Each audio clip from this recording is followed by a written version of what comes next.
Welcome back to my channel Marvelous Manvitha. Recently, I read this book called The Art of Being Alone written by Renuka Gabrani. It is such a really good book if you're looking to find your true self hidden between all those layers, all those koshas, and if you want to really fall in love with yourself and if you want to have an enriching and a beautiful life, then this book is definitely for you. Today, I will be telling you guys all the important things I read and I learned through this book, and I think these things will also be very useful to you because these are things that are usually not popular or told by everybody else. So these are things which are written from the heart. They're really raw and deep inside your soul they are really instilled. So let me explain. Most of the time in our day-to-day lives, we are constantly surrounded by people, our surroundings, our environment, and society's expectations of what you're supposed to do. In this fast-paced environment or this fast-paced generation, we just keep constantly absorbing information from others or from the internet or about that new AI that's coming out or about the people who are sitting next to you, the people that you are with. But among all this absorbing, why don't we take a break? What are we doing even? Think about it. It's like we're always caught up with our work. If not our work, then we are caught up with trying to please people, the people around us. Or if we're just free, we just go on social media and learn about that new movie that's coming out or that new AI or this new technology or this new system or whatnot. But the real question is, how much time are we spending on ourselves? How much time are we spending with ourselves? Do we actually know what we want to do in life, or are we just following what some random influencer says? That's what the art of being alone is about. So in this world which is full of noise and we're always surrounded by people or situations or just things or events, we need to learn to belong to yourself. That means we need to learn more about ourselves. We need to work on ourselves. We need to learn whether we actually know what we want to do in life or if we're just following some random influencer. Instead of just blindly following people and instead of just accepting whatever they want you to do, for example, become a doctor. You'll be like, okay, I'll become a doctor even if I don't want to. This book is about knowing about yourself, what you like, what you don't like, what you want to do, what you don't want to do. And it's about realizing your dreams and then following them no matter external circumstances. Also about creating more defined goals that actually resonate with you and talking to the right people and making the right choices and how to be more you instead of just accepting the world's definitions. Let's get right in. Tip number 1. I am an introvert and I like having only a few people around me, people whom I truly love. I don't like to hang out with people whom I call friends but don't care about. All the mental churning eventually brought me to the same question. Why was I wishing for the very things that I hated? The answer came to me suddenly. Acceptance in society. Now, many of you might have been facing the same problem, especially girls who are my age, and we're just beginning to grow.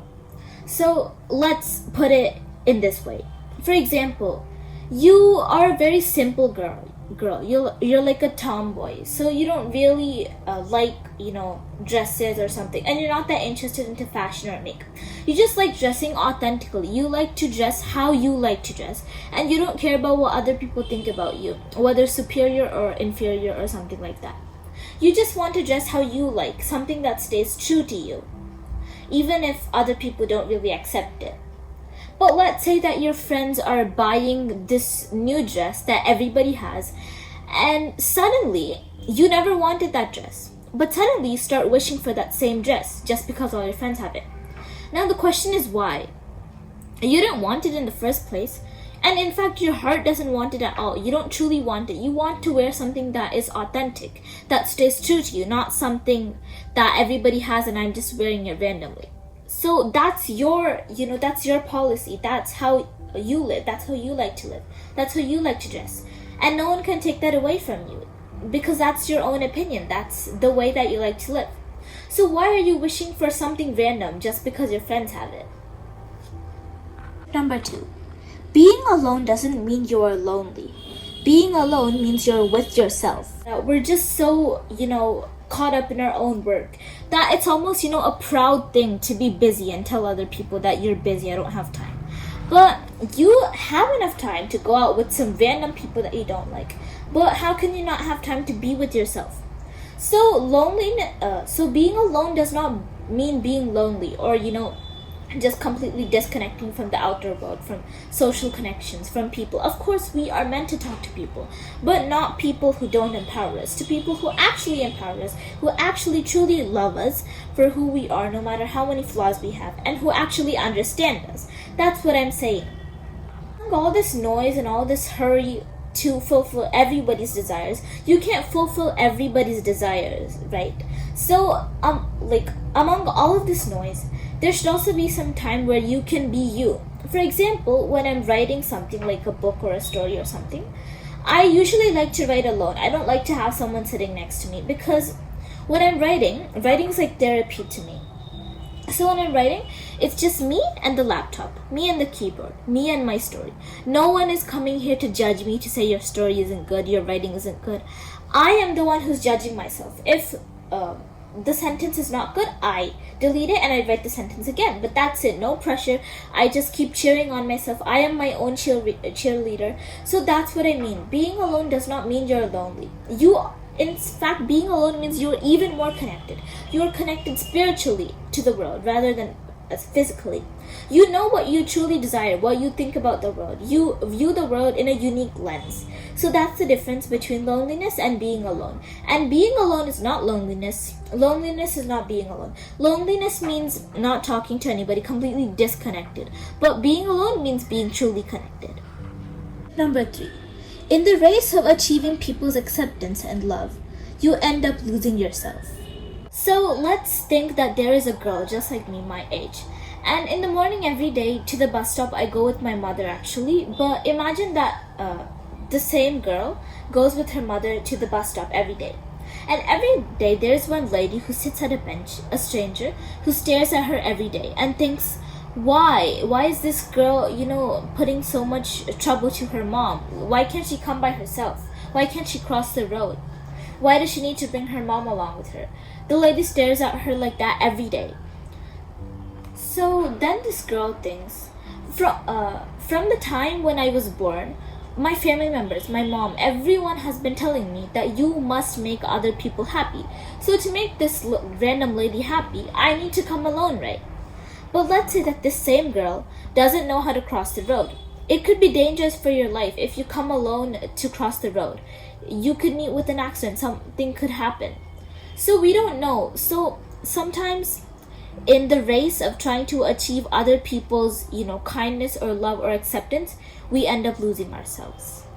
This is just an ironic explanation or interpretation of this idea, but what I was trying to say is not about losing your life or something, about being dangerous. Yes, sometimes if you try to do things just to make other people happy, but you don't know how to do that thing, it can be dangerous for your life, but that's not the point. What I'm trying to say is, you will start acting like how other people want you to act.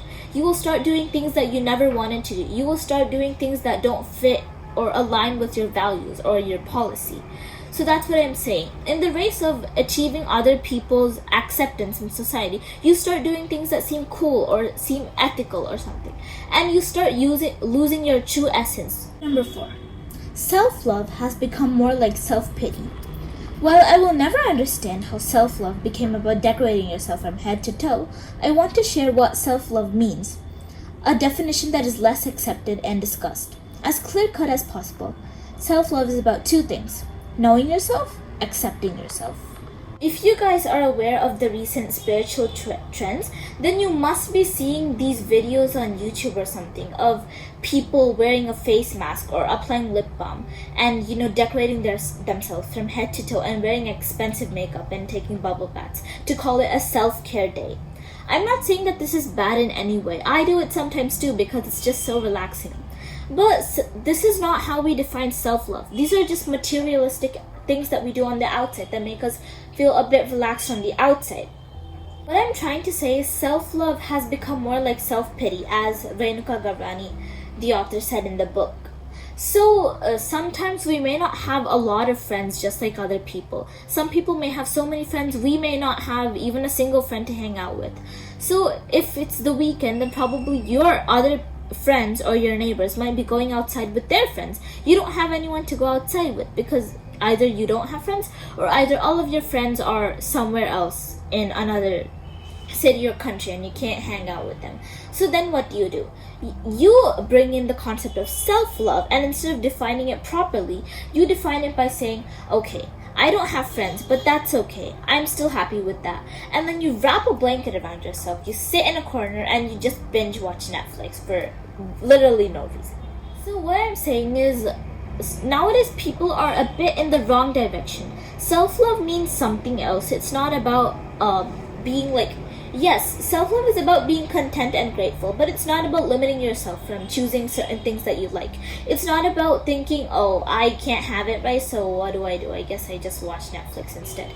No, self-love is not about that. Self-love is not defined by lipsticks or lip balms. It's defined by actually knowing yourself, what you like, what you don't like. As I said at the start, your achievements, what you want to achieve, what you want to become, and accepting yourself no matter how many flaws that you have, because come on, let's be real, every human being has a flaw on this earth. Number 5.